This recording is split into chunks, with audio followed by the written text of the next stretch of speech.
Hello, everyone. Hola, mundo. Welcome to VOCES Poderosas 2025, where Latino brilliance takes center stage.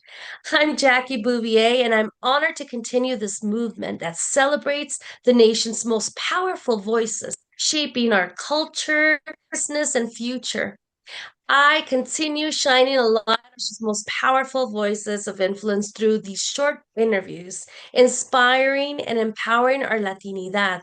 I love showcasing voices that spark impact and drive change. Voces Poderosas is a transformative shortcast trailblazers, pioneers, and catalysts whose wisdom's informing, inspiring, and empowering us, filling your next level of success and personal empowerment. So welcome to the first one of 2025, Hispanic Heritage Month. Welcome to the first shortcast Voces Poderosas 2025. Today, I am truly honored. I am so beyond excited and happy.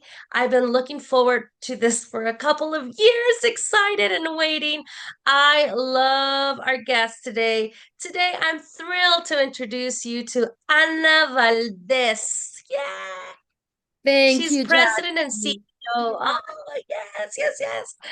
President and CEO of Latino Donor Collaborative and a powerhouse recognized as one of the most powerful Latina by Alpha 2024, CEO Woman of the Year by the Los Angeles Business Journal, and 2024 Inspirational Woman by the LA Times. A global business and marketing expert, 30 years of experience. Ana is driving groundbreaking proves how Latinos are propelling U.S. economic growth. Oh my goodness, I am super honored, excited to have you. Welcome to Voces Poderosas, and thank you for our first interview of 2025. Thank you, Jackie. I am so excited. What you're doing with this Voces Poderosas is incredible, and I'm extremely honored to be part of it. Awesome. Thank you. And I see you everywhere. You're just phenomenal, impacting leaders, shaping our future, just giving us that snapshot of our economic growth. But tell me, I want to know about your journey. Why are you making this impact? What is your purpose? Tell us about the path that shaped who you are today. Moments where your heritage has influenced you to drive unexpected doors.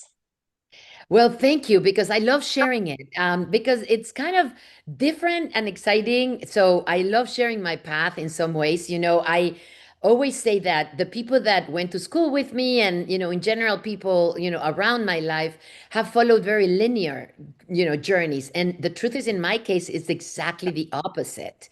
I had a very linear, idea of what I was going to do until certain opportunities came up, and I actually followed my gut, and I actually changed lanes and left my country of origin, Mexico. I then lived in different countries, and so it was actually my career is the reason why I can't do the job that I do, but it's not a traditional one. I started with, business, then marketing, then venture capital, then international relations, then human rights, then politics. And I had all this luck, incredibly lucky to be at the right time in the right place. I ended up working for the United Nations. I worked for the White House. I worked for companies like, Nielsen and Citibank and others. And today I actually consult for many of those companies. And I'm really, really lucky to lead this group that is called the Latino Donor Collaborative. And you asked me, how did I end up here? Well, precisely because of the experience that I accumulated, right? Because what we are at the Latino Donor Collaborative is a think tank. So I am a nerd that's my favorite definition. I'm a nerd. So I studied, in college, I actually took statistics all the way from 1 to 8. So every semester I had a statistics subject, and I was like, well, I don't know what this is going to be good for, but I like it. So I ended up doing this job as a think tank that has to do a lot with research. And then, of course, communications and marketing, because this job also has to do with spreading the word, not only getting the numbers, but getting the numbers into every mind that needs to have them, which is business leaders, resource allocators, politicians, everybody that actually has capacity of decision making needs to hear these numbers. And that's great. We need to know the truth, and there's nothing better than analyzing the numbers and the data. The data never lies. That's Exactly. great that you're doing this, Anna. And looking at the current social and professional climate, what opportunities or challenges are you seeing for Latino professionals right now? That's a great question. And you know what? I forgot to say, because I think it's important to answer your question. I forgot to say that the Latino Donor Collaborative produces data in the form of reports. So till today, we've actually produced 69 reports that have to do everything with the economy. So you know how much Latinos are contributing to the economy of the United States, how much they're pouring into media, how much they're pouring into engineering, how much they are doing for AI. So everything that has to do for business. So your question is really interesting based on all the companies that I work with. And what I see is, one, Latinos are getting educated in record numbers. So there is the workforce, right? According to the Department of Labor, 78% of all the new workforce in this country will come from Latinos in the next 10 years. Latinos actually mostly born here, because the wave of immigration finished in 2007, and most of the people that are actually coming into this country as immigrants come from Asia. So all this to tell you that Latinos are contributing with the majority of workforce, but it's an American born workforce. So I see tremendous potential for Latinos, because they are, again, professionals. They are American, most of them. 94% of all youth is American. At the same time, I also see challenges with access, right? Mm. Access for entrepreneurs, access for capital, for professionals that want to work in corporations, access to jobs in corporations, for politicians that want to work in politics, access to the opportunity of running, right? Or the opportunity for working with somebody that is actually running. So the good news is, when Latinos don't get access, they create their own businesses. So Latinos are the biggest entrepreneurs of this country, according to Department of Labor. Yes, according to Department of Labor. I'm sorry. According to Department of Commerce, 36% of all the new businesses in this country are founded by Latinos. And Jackie, you know this. Latinos are only 19.5. So if we're Mm. founding 36% of the businesses, we're founding much more businesses, many more businesses than non-Latinos. So that's the good news. The good news is we still grow economically. Our upward mobility is incredible. So that's great. The not so good news is this access, because some of our kids want access to the traditional jobs and they're not getting as much. And we can talk about this, but again, it's a good side and it's a bad side. We still have ways to go. We need many more Latinos on boards. We need many more Latinos as CEOs of companies. We need many more Latinas and Latinos as executives, but we're getting there.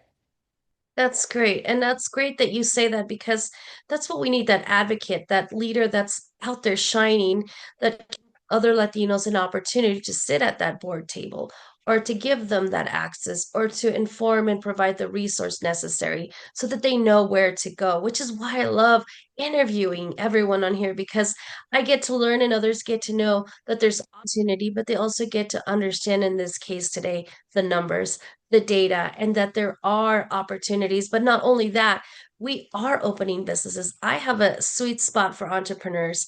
I love entrepreneurship. I am an entrepreneur. And, it's funny how I did it. I needed flexibility because I kept having babies. I love that. So, I so love we that. just That's not a bad created thing. a That's a good whole thing. enterprise. That But, means you're a great manager.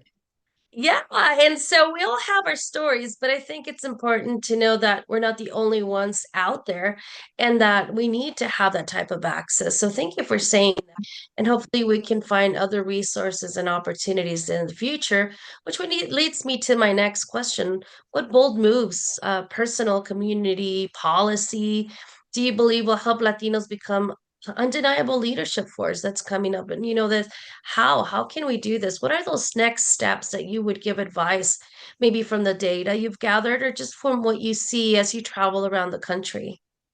I love your question and thanks for making it because there are two things that I am constantly advocating for.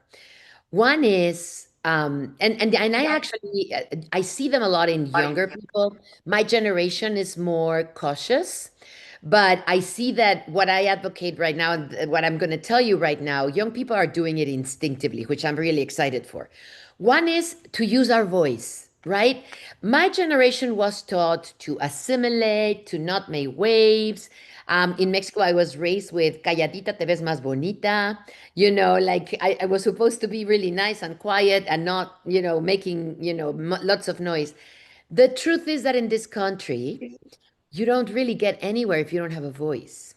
Yes. And you're allowed to actually be assertive and say what you believe. And in general, of course, there are exceptions, but in general. And so I see other communities, speaking up really loud and getting a lot of what they deserve because they deserve it. And in our case, we're quiet, we're well behaved, we're nice, and we're not demanding the place that we already earned on the table. So for me, the first advice would be, and the first bold thing to do is be loud with a voice that is based on facts. It's not about shouting silly things. It's about speaking up loudly and strongly based on facts. The fact is, we have already earned the space on the table. We are 25 to 30% of all the sales in this country. We're huge consumers. We're producing $4 trillion on GDP, which would be equivalent of the fifth largest economy in the world. We are providing, as I said before, the workforce. So there's no reason why we should ever be apologetic or we should ever be quiet.